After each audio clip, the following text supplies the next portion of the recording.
olha, eu era meio que desconhecia esse assunto. Eu estou com a minha querida ufóloga aqui, Ângela de Pascoal, né, uma das minhas preferidas, uma das melhores, né, Ângela? Gratidão, Luiz. Isso é bondade sua. E hoje nós vamos falar sobre Anunnakis. Anunnakis. Pensa bem aí, minha galera da ufologia. Ângela, o que são os Anunnakis? Então, Lu, os Anunnakis são seres que vieram de Nibiru e fizeram... Da onde que eles vieram? Nibiru, um planeta do sistema binário que está por detrás do nosso Sol, e fizeram, então, a manipulação genética da raça humana, como consta, então, nas pesquisas do nosso querido Zecharia Sitchin. Falando nele, o que descobriu o Zecharia Sitchin, que é um arqueólogo, né, nos anos 70 e 80, que abalou tanto a comunidade científica? Bem, e abalou muito, abalou tanto a ponto disso ter ficado bem assim, oculto durante um tempo, né? Ele descobriu na cidade de Nippur, em escavações arqueológicas, uma biblioteca sumeriana inteirinha. A Camila pode colocar a foto do arqueólogo, Camila? E depois você me responde, enquanto ela põe a foto, Ângela, o que continha nessas informações, nas 60 mil placas sumerianas que foram decifradas por ele? Hã? Bom, o que continha era a história da raça humana desde os primórdios. Toda descrita em escrita sumeriana, né? E continha toda o nosso início enquanto humanidade aqui no Terra. Inclusive o cruzamento que esses seres fizeram para gerar a raça humana. E como eles eram, os Anunnakis? Eram baixos, altos? Camila, vamos colocar um Anunnaki para a Lucimara e para o nosso público ver? Eles tinham mais ou menos 4 metros de altura. Nossa, era um avatar. Eles eram lindos, lindos, lindos. Nós temos algumas imagens que a Camila está preparando, você vai ver. Eles têm um cabelo palha. Geralmente, palha quer dizer o quê? Loiro? Loiro, aquele loiro bem branco, bem fino. Tá. Aparência angelical. Alguns tinham o cabelo muito enrolado. E seres de um poder, de um conhecimento científico muito, mas muito além do nosso tempo atual. Essa foto aí, Angela? São Anunnakis. Camila, coloca o outro, que essa aqui é uma representação... Esse é montagem, não é? Essa é montagem. Vamos colocar o que a ciência... Tem uma outra imagem. Então eles têm... Olha aqui, ela está colocando em sequência. Aqui é uma representação de tábuas sumerianas, de como eles criaram, através da genética, a raça humana com os nossos hominídeos. Mas coloca aquela da loira, que foi feito em computador. Não, essa é outra. Pode passar. Essa aí, Camila. Esse rosto que vocês estão vendo, pessoal... Esse é computador, Angela? Foi feito por computador por meio das descrições das tábuas sumerianas. Entendi. Eles eram mais ou menos assim, muito grandes. Essa loira tem 4 metros de altura? 4 metros de altura. Olhos claros? Olhos claros, os cabelos muito claros. Mas é muito parecido com o humano normal. Exatamente, né? Muito parecido. Por isso que deu certo essa miscigenação que eles fizeram, esse cruzamento de raças. Nós somos descendentes, é isso? Nós somos descendentes, diretamente. Deles. A ciência sabe disso. A ciência sabe disso, não admite porque eles não entendem, como disse o Eric von Däniken uma vez para mim, como que a gente pode explicar algo que a gente não tem o conhecimento científico para explicar, entendeu? Mas as tábuas sumerianas descobertas, então, pelo Zecharia Sitchin, demonstram, passo a passo, como foi feito o experimento desses seres com a nossa humanidade. Tudo in vitro, viu? Nada de relação sexual, nada. Tudo de forma in vitro mesmo.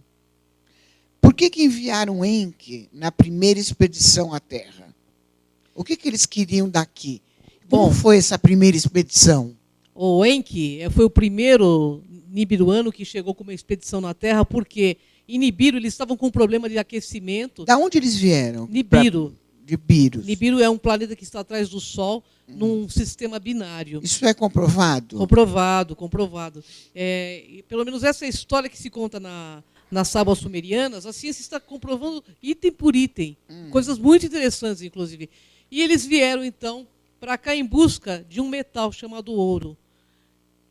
mas o ouro para eles tem uma outra conotação. E por que era tão importante o ouro para os Então, porque Anu? poderia estabilizar a atmosfera do planeta deles. De É o que que forma? conta. Então, eles usariam o ouro monoatômico, que eles falam, né? É uma partícula do ouro que é usada para a estabilização da atmosfera do planeta deles, que estava tendo um problema, como se fosse hoje um momento de aquecimento global no planeta Terra. E que ia realmente trazer um problema muito grave para a humanidade deles. Então, eles vieram e mapearam no sistema solar o planeta Terra. E aqui perceberam que encontravam ouro, que foi na África, onde Enki se estabeleceu inicialmente. Só que o trabalho dos Anunnakis era muito pesado, né, para eles fazerem.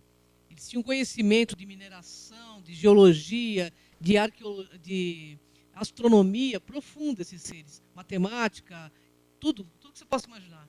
Está muito além do nosso tempo atual, inclusive. Entendi. E por que o Enki, que é Anunnaki, ele teve a ideia de criar uma raça híbrida com os que habitavam aqui, Ângela de Pascoal?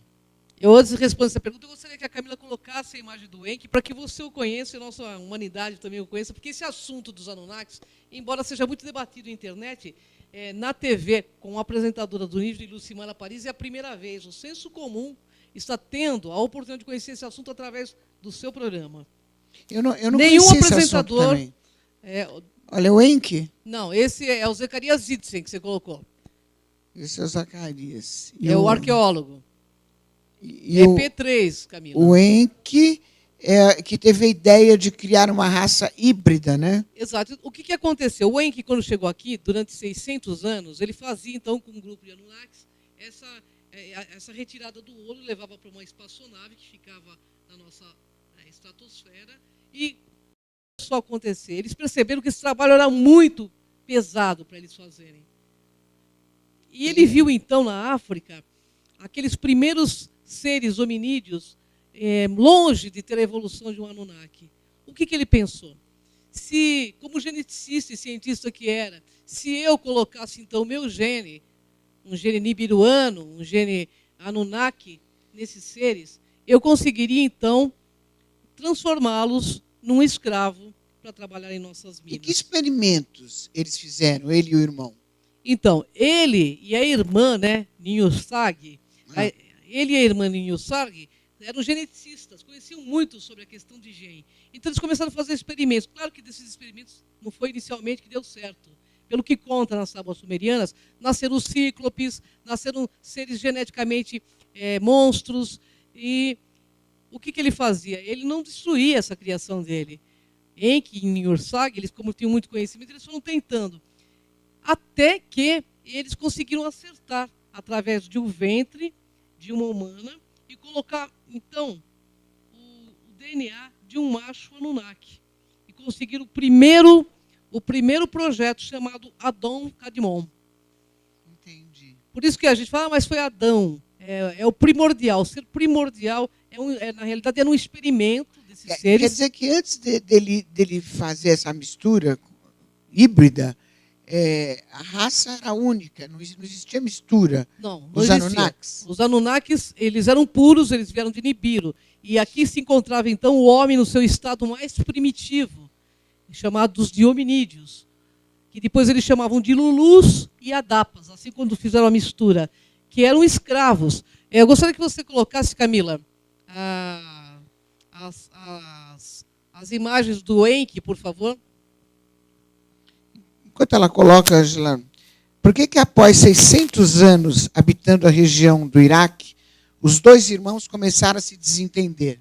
Olha, eu vou mostrar para você. Enki é o do lado esquerdo e Enlil, que eram os dois irmãos que vieram para essa busca do ouro aqui no... Então, o Enlil... Então, por que começaram a se desentender? Então, o Enlil, ele não aceitava que os genes Anunnaki fossem misturados a seres... Ele não concordava com essa hibridização do irmão Enki. Embora Enki estava resolvendo o problema dos Anunnakis, Enlil não concordava com essa mistura.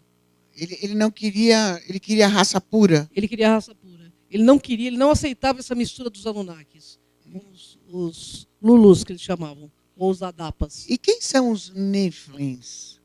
Como que eles eram fisicamente? Quem são Os eles? Nephilims, então, foram o início das misturas que fizeram e que acabaram, né, por dar gigantes aí, né?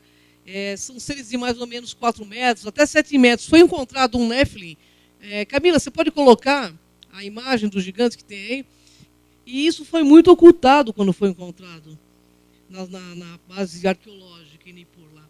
Porque, veja bem, os governos, se eles admitirem que isso tudo é realidade como é, o que vai acontecer? Vai mexer de fato com a religião.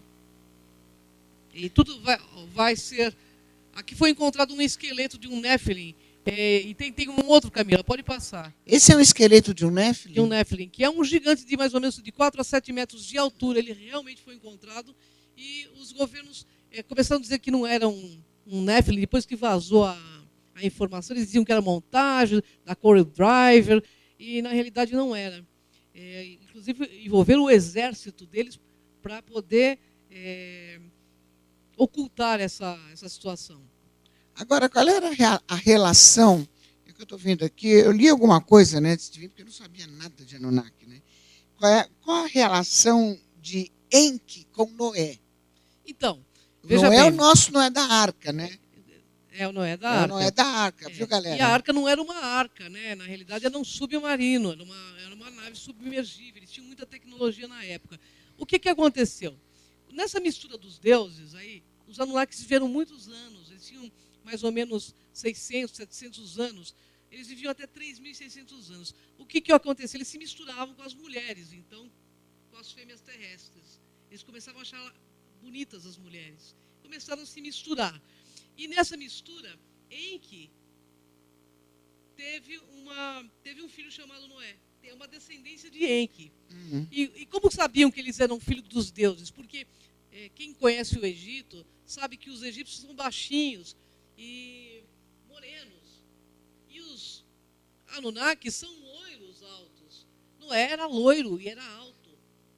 Então, claro que as pessoas viam ele de forma diferente porque ele era claro como os Anunnakis e tinha os olhos claros como o do pai Anunnaki. Então, pelo que eu estou entendendo, Enki pediu a Noé que construísse a arca. Na realidade, Isso que eu entendi, galera. Enki, ele não podia pedir a Noé, porque os Anunnakis sabiam que naquele momento um movimento cósmico estaria ocorrendo. Então, ele não podia diretamente chegar a Noé e falar, construa uma arca. O que ele fez? Ele usou um outro ser chamado Isudra, né? Que chega então para Noé e influi ele do lado de fora da cabana de Noé e diz assim, eu sou o teu Deus, construa uma arca. Isso está escrito nas tábuas sumerianas. Mas, na realidade, isso tudo foi a pedido de Enki, que não queria ver, porque eles já sabiam que estava havendo um movimento cósmico, era a passagem de Nibiru pelo planeta Terra novamente, e a passagem desse grande aço causaria grandes cataclismas no planeta, e ele sabia que haveria um dilúvio gigante no planeta, e queria matar a criação de Enki e de Niursag. Então, ele pede para que Isudra chegue, então, e avise Enki do lado de fora. O que eu entendi foi que ele que pediu a arca, então. Ele pediu para que E ele que determinou que entrasse um casal de bicho assim. Exatamente. Tudo isso está escrito nas tábuas sumerianas. Pessoal, eu quero deixar claro que isso não é invenção. Isso está escrito. Isso foi um encontrado arqueológico de 150 mil anos atrás. Então, veja como a religião está envolvida com toda essa história também. Então, ele influencia, porque ele não queria ver o fim da humanidade, que ele havia criado. Era uma criação dele de Niursag, que é irmã. Mas Enlil... Mas é complexo, hein? É complexo. Aí Enlil não, ele já queria passar a régua na humanidade, porque ele não admitia essa mistura genética. E nessa época, que se fala nas tábuas também, muitos dos Anunnakis estavam envolvidos com as fêmeas terrestres. Eles queriam levar as fêmeas terrestres. E não foi permitido. E isso está no livro de Enki, que depois Zacarias fez, então, dessas tábuas, vários livros. Isso está Quer dizer, o Anu sabia, ele tinha essa previsão de um dilúvio, ou o dilúvio foi programado? Não, eles sabiam que haveria um movimento cósmico, eles tinham muito conhecimento de astronomia, eles sabiam que a passagem de Nibiru... Mas era um movimento natural? É um movimento natural. iria passar, o planeta Terra dele passaria próximo à nossa meganotosfera, que é o que circula, a nossa energia que circula em volta do planeta. Entendi. A magnetosfera é a nossa energia. E o planeta deles é tão grande que a magnetosfera desse planeta interferiria no nosso planeta e causaria um grande cataclismo. E que evidências eles deixaram no nosso planeta? Você vai responder daqui a pouquinho. Eu faço questão. Já. A gente vai para um break, já volta. Não sai daí, tá?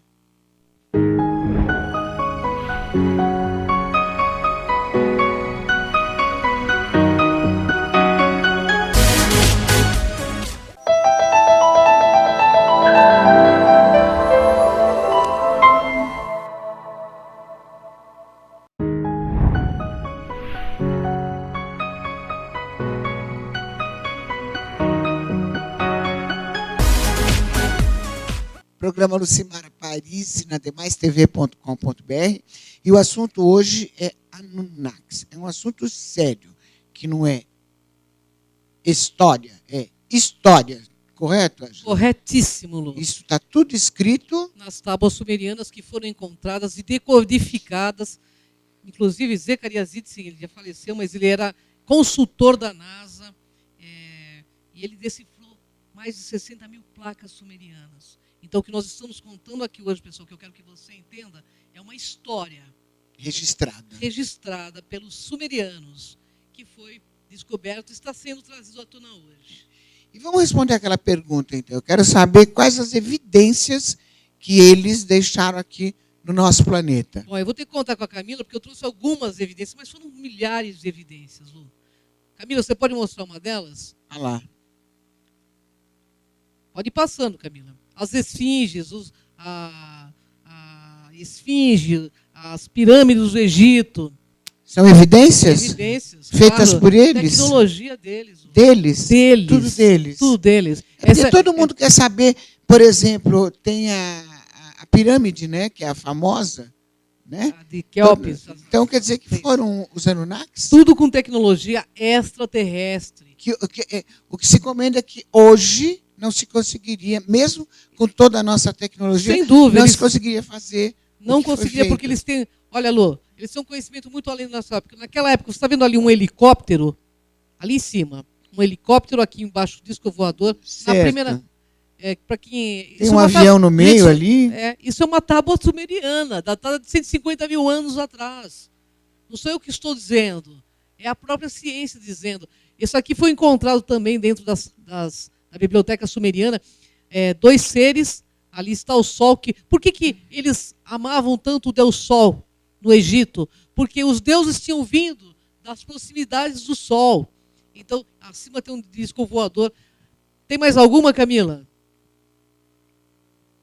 São tantas evidências deixadas pelo planeta. Eu estou com tanta pergunta aqui que eu programei para fazer para você. Fica à vontade, Lu. Por que Enlil queria que os Anunnakis deixassem a Terra? Então, porque Enlil não concordava com essa mistura genética. Era por isso. Inclusive, ele levou isso ao conselho de Anu, né, que é o pai dele, que era o rei de Nibiru. E o pai dele gostou muito dos experimentos do irmão Enki e de Niursag, que era irmã. E queria, inclusive, que aqueles seres tivessem a mesma longevidade. Mas Enki não quis que o ser humano tivesse essa longevidade. Então, quando foi levado um grupo de seres humanos já misturados, né, seres híbridos, ao planeta Nibiru, e lá Enki falou para esses seres: vocês não comam o pão da vida. Ele amedrontou os Lulus, né, os Adapas, para que não comessem aquele pão. Na realidade, o que Anu queria que fosse dado longevidade para esses seres. Aí nós seríamos mais ou menos 3.600 anos. Então nós não Agora, por que eles escolheram Noé, hein? Eles escolheram Noé porque Noé tinha uma descendência com Enki, né? Era meio que filho de Enki. Então, é claro, eles queriam... O Enki, ele não queria que a raça humana fosse dizimada. Ele queria que a raça humana realmente sobrevivesse ao grande dilúvio, ao cataclisma que... Mas só sobreviveu quem estava na arca, não foi isso? Só sobreviveu, mas a raça humana sobreviveu. Nós estamos aqui, né? Nós somos descendentes diretos desses seres. Né? Agora, depois desse dilúvio, Ângela, o que aconteceu com essa raça híbrida? Ela sobreviveu ao dilúvio. Ela sobreviveu. Claro, aí os Anunnakis voltaram para o planeta arrependidos. Por quê? Porque eles viram a coisa negativa que eles tinham feito, de deixar a raça à deriva e sobreviver àquilo. Porque quem tinha tecnologia não eram eles e não nós, humanos, né? Não os híbridos daquela época. Então, muita gente morreu, mas em que ficou muito feliz em ver que a raça sobreviveu. Então, voltaram os Anunnakis do céu, de Nibiru para cá, e então dividiram o planeta Terra em várias, entre os irmãos de Enki e Enlil. Você vai tomar mais ou menos uma coisa meio política, viu? Está escrito lá. Você vai ficar com essa parte da África, eu vou ficar com essa parte, né, das Américas. Assim foi dividido. Então, Ângela, eu sei que você conversou bastante com o Eric Von Däniken, sim, né? Maravilhoso. maravilhoso. Ele mudou a cabeça de muita gente, inclusive a minha. A né? minha Que quando também, eu tinha, né? era menina, eu li, eram os deuses astronautas. quando Fascinante, saiu. né? Fascinante, fascinante. Até hoje, né? A gente tem que ler sempre. Maravilhoso.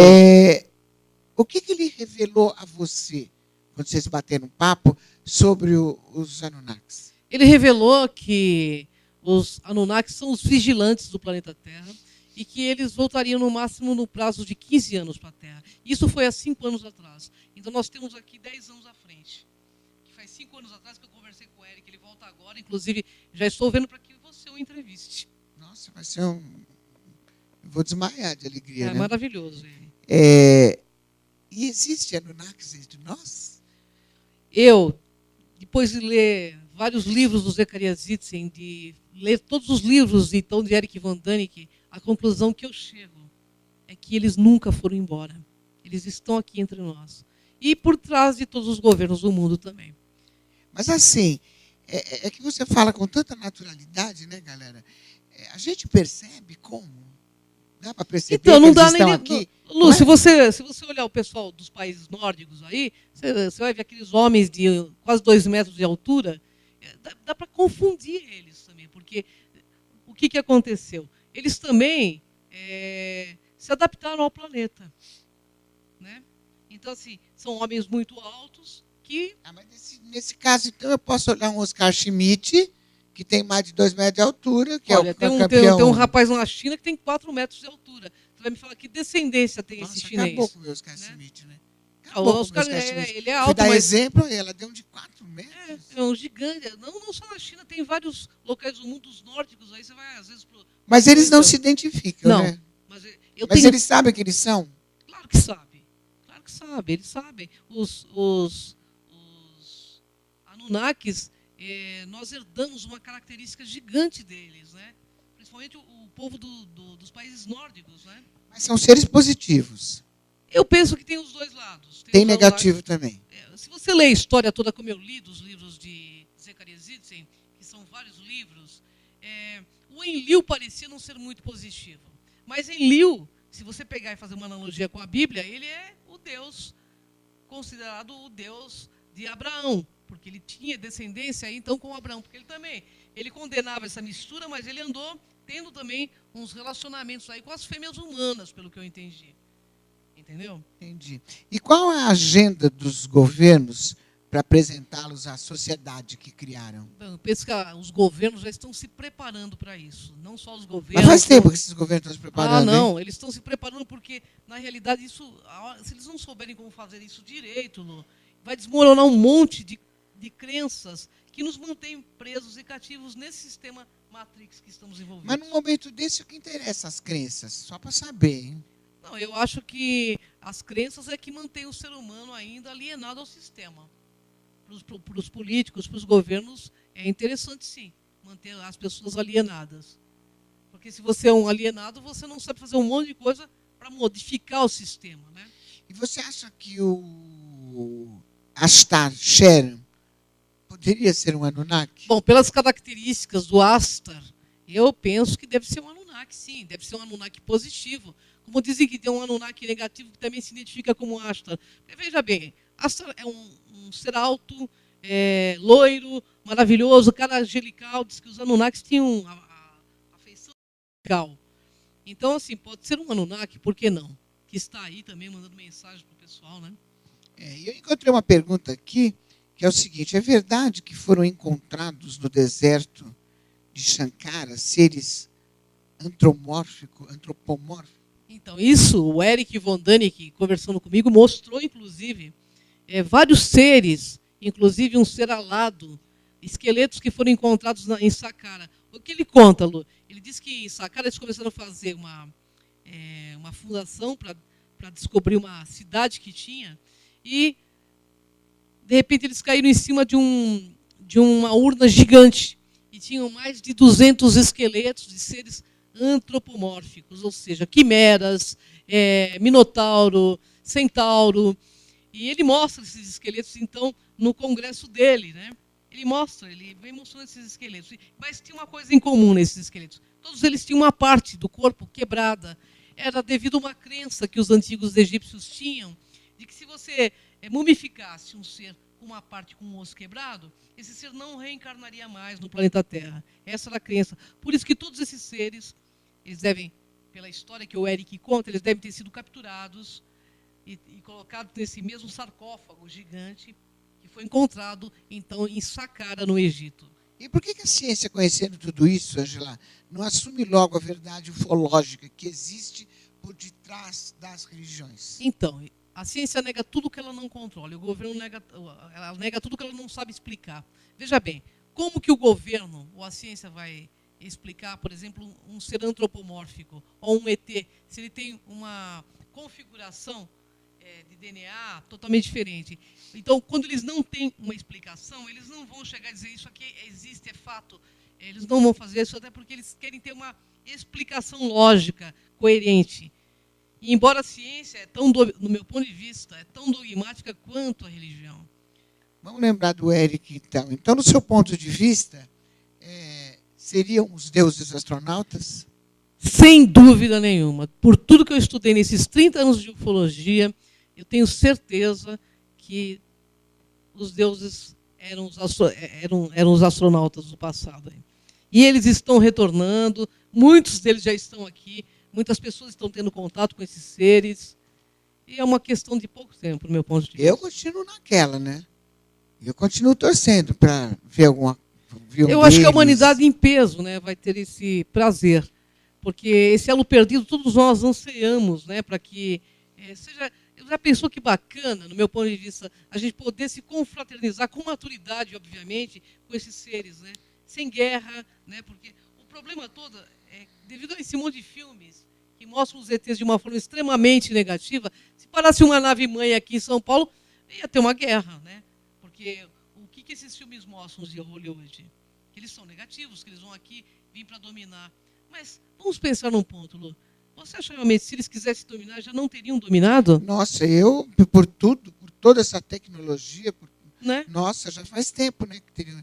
Eles não estão nesse barato, eu acho. Não né? estão, Lu. 4 astronautas russos, eu vou trazer outra matéria para o programa da Lucimara, que esse não veio em nenhum ano, mas eu vou trazer aqui, vou trazer o depoimento desses astronautas. 4 astronautas russos estavam, então, na estação Mir, que estava alguns anos atrás na nossa estratosfera aí, e apareceram 4 seres alados.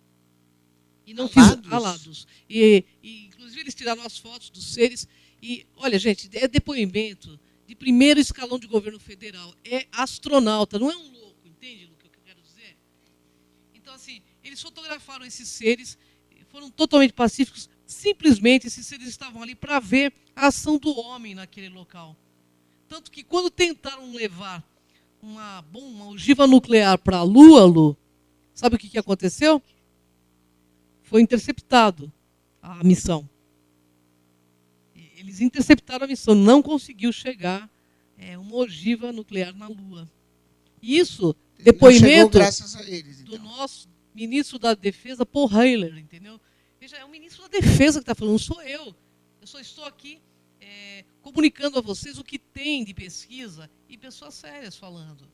Né? Que é o importante, gente séria, sabendo o que está dizendo, com pesquisas, como é o caso aí dos Anunnakis. É uma pesquisa, é uma história que tem que vir à tona para a humanidade realmente começar a entender a sua própria origem. Entendi. Ângela, a gente vai para um break rapidinho. Agora é o seguinte, Nos próximos programas, galera do bem, eu quero discutir sobre um assunto que eu não conhecia, que é o universo paralelo. Você já ouviu falar no universo paralelo? É muito interessante, hein? Sabe o que é o universo paralelo? Angela, estou muito curiosa para saber. Vai vir o uma universo sumidade falar com você. É um pesquisador de ponta, ele é PhD também. Sabe, Gosta muito do que eu estou trazendo aí no dia 28, o e próximo tem programa. vários depoimentos importantíssimos de pessoas que vão realmente para uma outra dimensão. E eu penso que é uma realidade, até porque a física quântica fala que nós temos aí um multiverso. O que são multiversos? Rapidamente, são bolhas de realidade. Por exemplo, nós estamos nesse planeta Terra e essa é a nossa bolha de realidade. Aqui tem outra bolha de realidade. E você pode, muitas vezes, esbarrar e até entrar nessas outras bolhas de realidade. Que é o que acontece com o universo paralelo. Mas tem depoimentos, olha, fantásticos. A gente já volta, fica aí, tá?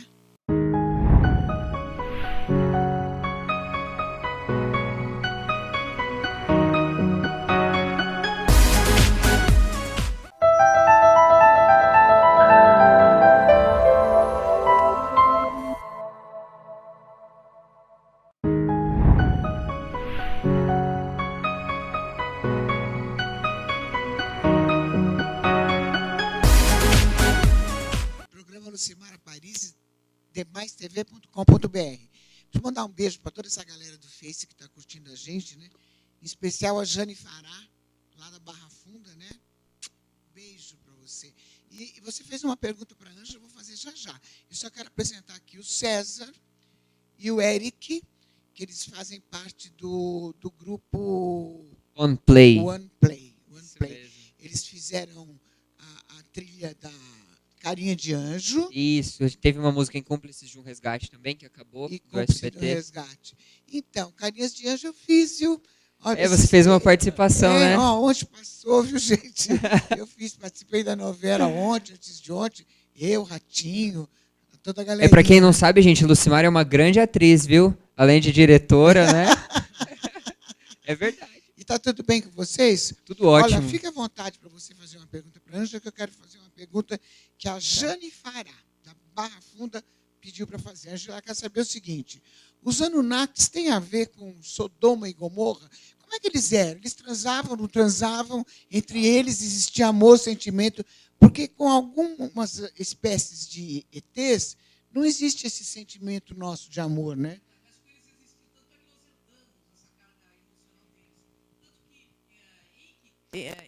O Enlil tinha muita inveja de Enki por conta do experimento. O que aconteceu em Sodoma e Gomorra, na realidade, é um dos livros de Enki, que, como Zacarias dividiu isso em vários livros, essa decodificação das placas sumerianas.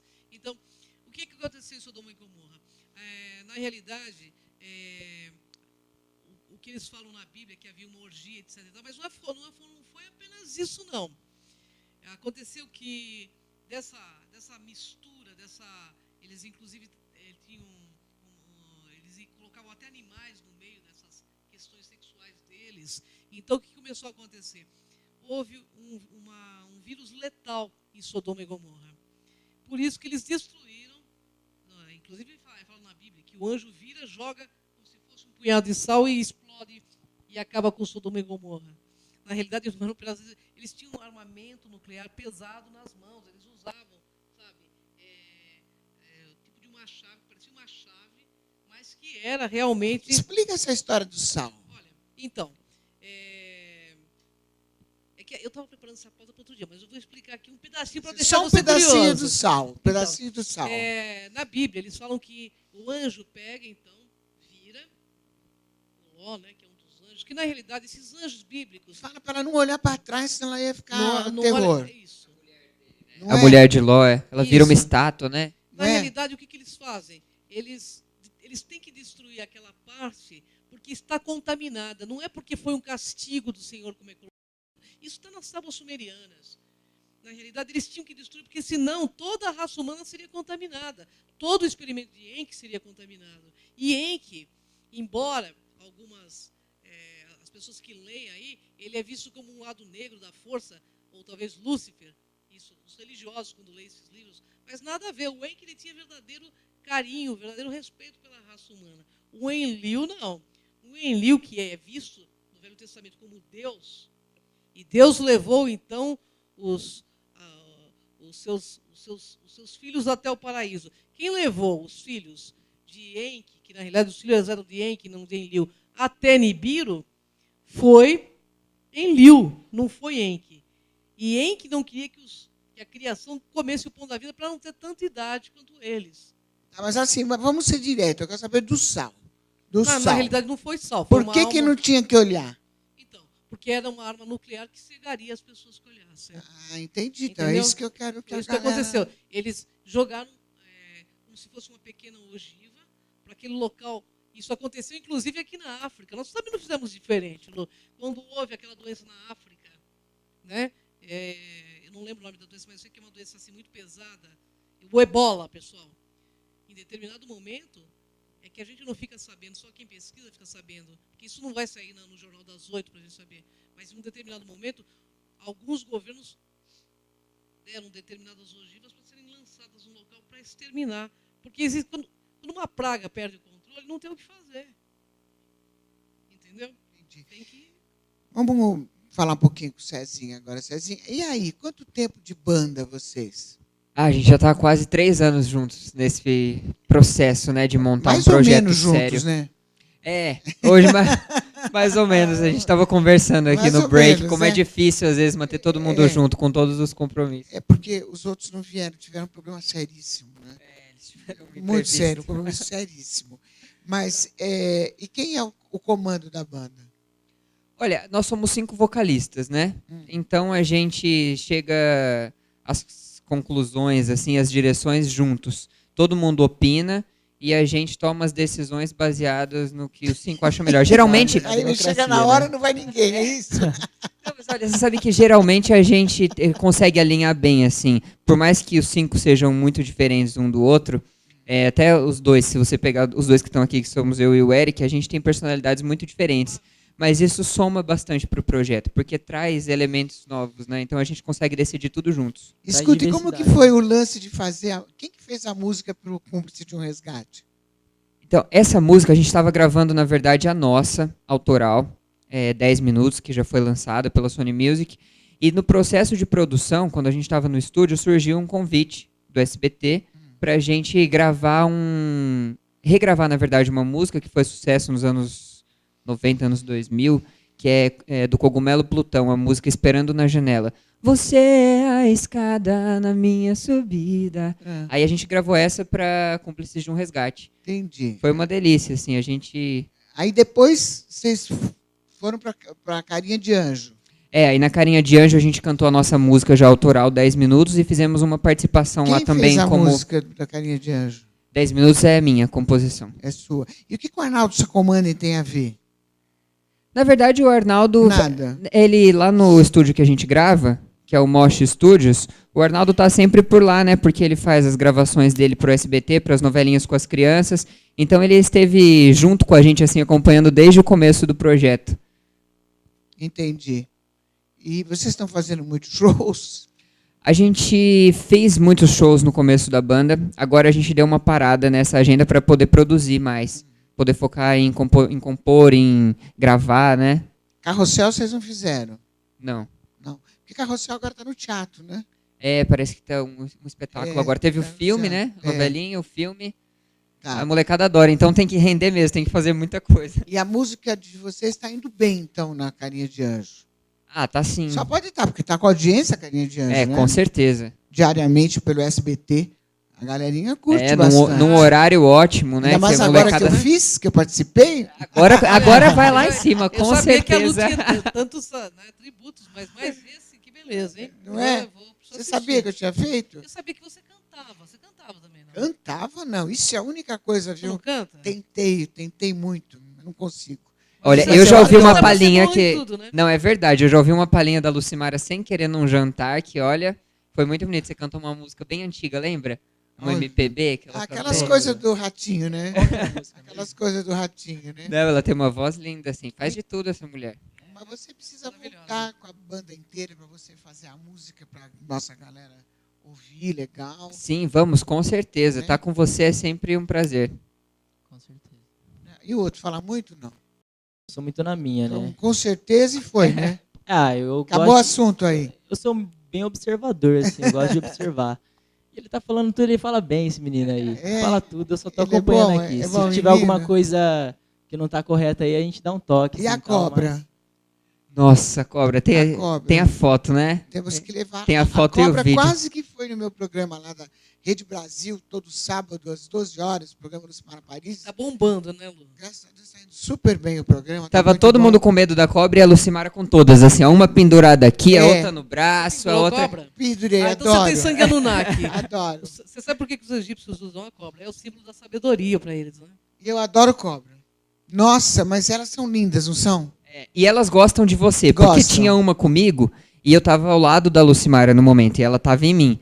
E eu aquela coisa, né, estátua. E a Lucimara sambando com as cobras, assim, como se fosse um acessório. E aí a cobra saiu de mim e foi pra ela. Saiu assim, ó, foi pra ela. Veio pra mim, impressionante. A Lucimara tem uma coisa muito legal, que é esse link com animais. Eu convivo bastante com a Lu, e o afeto que ela troca com o animal, eu acho uma coisa impressionante. E isso, Lu, significa que você tem muita energia positiva, muita coisa boa, porque o animal ele percebe, né, Lu? Percebe. Percebe, sente, né? Nossa, e Sente. demais, hein? Eu amo animais. Ainda mais os gatos que você ama, né? Tenho 6. Aí você tem 10? Mas a gente Você tem gato? Tem a ver com os felinos. Não, eu não né? tenho gato. Eu tenho 2 gatos. Tem? 2 gatos, 2 cachorros. Ai, que bonito. Tinha uma época que eu tinha 7 cachorros. É. E eu acredito muito que quando a pessoa tem muita afeição com animais, tipo, é uma grande chance dela ser uma pessoa boa, sabe? Mas é verdade. Eu sou do bem. A Eu Lucimara adoro é. animais. Mas é Lucimara meio impossível, assim, a Eu pessoa... posso garantir isso, porque animal tem essa percepção. Tem.